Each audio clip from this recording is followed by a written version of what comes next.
Hi, everybody. Um, this will be our last week of Cooking with Literature projects. So I hope that you enjoyed this month. And I know it would have been really, really cool to have all of these projects and more cooking projects at school. But it seems like you guys are doing really great trying these things at home and enjoying the stories too.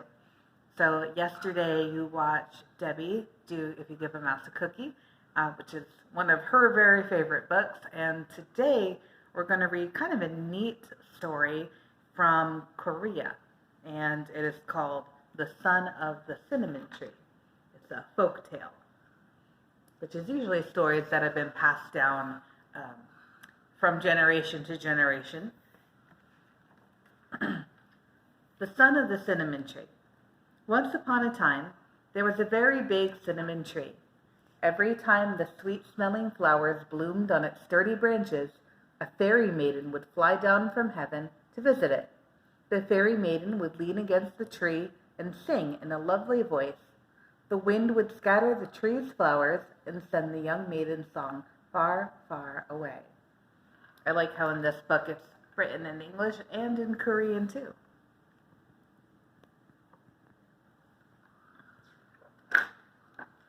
The cinnamon tree loved to listen to the beautiful voice of the maiden, and the maiden loved to smell the fragrant flowers of the tree. So the cinnamon tree and the fairy maiden got married and gave birth to a charming baby boy. Listening to his fairy mother's music and enjoying his father's fragrance, the baby grew into a strong young lad. As soon as the boy was old enough, the fairy left him and the cinnamon tree to go back to her home in the sky.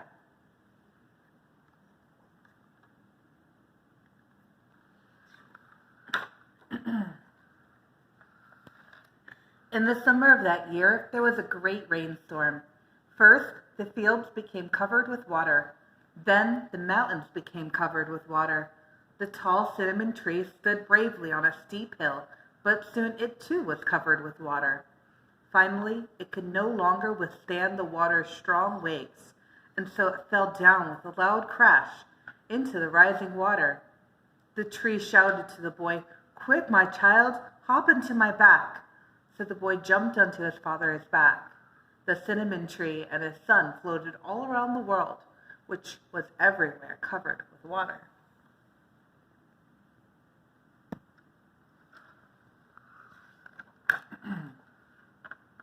As the boy and the tree floated on the floodwaters, they happened to see some ants floating in the water. "Save us! Please save us!" shouted the ants as the tree passed by. The boy felt sorry for the ants. He asked the cinnamon tree, "Father, may the ants also ride on your back?" "Of course," answered the tree. "Help them get on." So the boy picked all of the ants up out of the water and put them on his father's back. The ants bowed their heads in gratitude and said to the cinnamon tree, "Thank you, great tree. Someday we will repay for your kindness."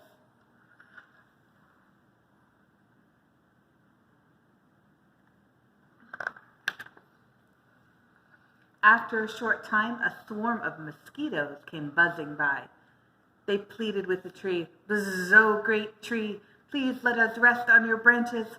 Our wings are very tired. If we fly any longer, we will surely fall into the water and die." The boy asked the cinnamon tree, "May the mosquitoes also ride on your back?"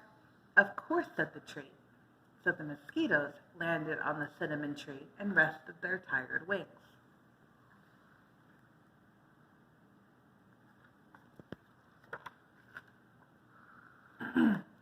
A few days later, the boy saw another boy, his own age, splashing about in the water, yelling for help. The boy asked the cinnamon tree, "Father, may that boy ride on your back?" But, much to the boy's surprise, the cinnamon tree said, "No, he cannot." The boy begged his father, "Please let him ride with us. If we don't help him, he will drown." But the cinnamon tree said, "No, he cannot ride with us." Still, the boy kept pleading with his father. Finally, the cinnamon tree said, "Okay, do as you wish." So the boy pulled the drowning boy from the water so he could also ride on the back of the tree.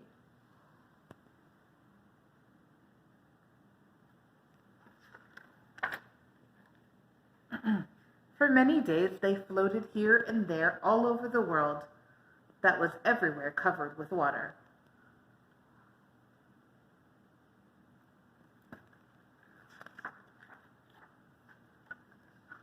And then one day, "There's an island!" they all shouted at once.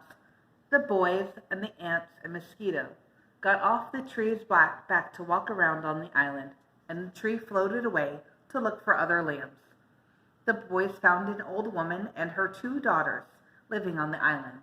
The 5 of them were the only people left alive in the world when at last, after many days of rain and clouds, the sky cleared and the water began to dry up.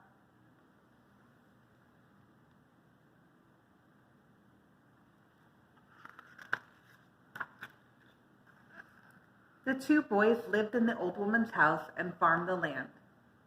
The old woman liked the son of the fairy and the cinnamon tree. He was very polite and kind and hard-working. The other boy, who was none of those things, was jealous of the cinnamon tree's son.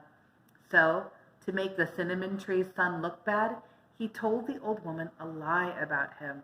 He said, "My friend is very clever. He's so clever that if you dumped a basket of rice in a pile of sand, he would pick up every grain of rice and put them back in the basket." Oh, that's naughty. The old woman exclaimed in amazement, "Is that so? That's really clever. Let's give him a try."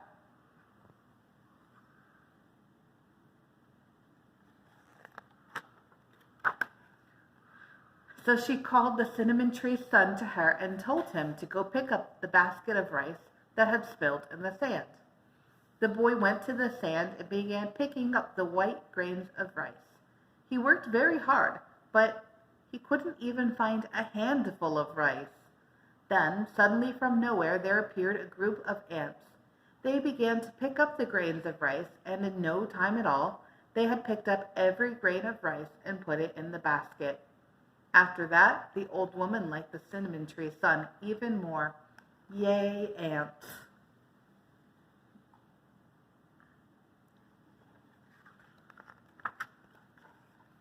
Before long, it was time for the cinnamon tree's son to marry.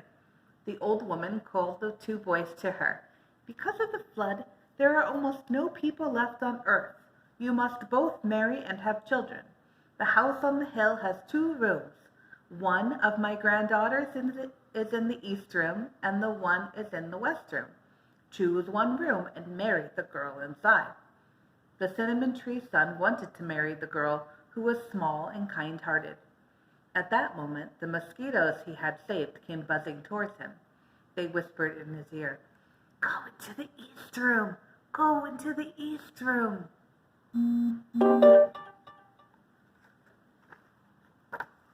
So the boy went into the east room. Inside, the smart, good-hearted young lady sat waiting with her head bowed. The boy married the girl, and they lived very happily together.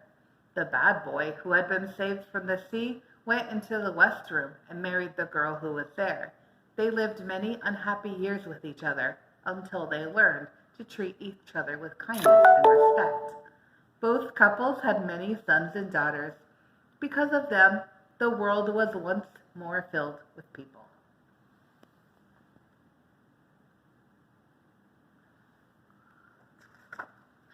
The end. So, did you know that cinnamon comes from the bark of a tree, a cinnamon tree? Normally, we buy cinnamon from the store and it's already in a nice fine powder for us, but it grows on the bark of a tree. And the tree bark kind of looks like this cinnamon stick that is included in your bag. So what we're going to do with this cinnamon stick, smells very nice, is that we are going to grate it into powdered cinnamon that you can put on your applesauce, in your yogurt, on your oatmeal, probably not on pizza or spaghetti, unless you want to try it, but you can put your cinnamon that you create on anything you want. So there is a cinnamon stick in your bag. You may also want a plate or some kind of small Tupperware tub to keep your grated cinnamon so it doesn't get everywhere. And then, if you have one at home, you are going to want a grater. Okay? Or if you're really fancy, there is something called a microplane, which would also work great for this. But a grater works just fine.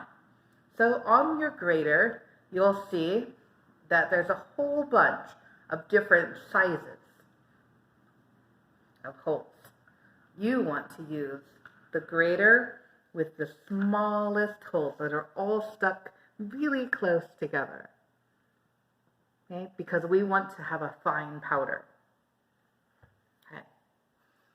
I'm going to hold the grater over the plate by the handle, take my cinnamon stick, and then with all of my strength, I'm going to grate the cinnamon. Sorry for the really annoying noise here. And you just rub it back and forth.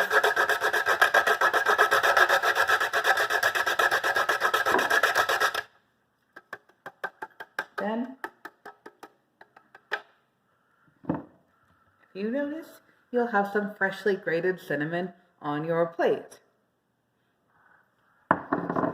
You want to keep going. You don't have to turn this whole thing into powder. That might take enough time for you to separate a bag of rice from sand. But you can grate enough cinnamon of this that you have a little bit to put on your yogurt or whatever you want to do with it. Okay, so try it, enjoy your freshly grated cinnamon, and have a great day. I'll see you next time. Bye.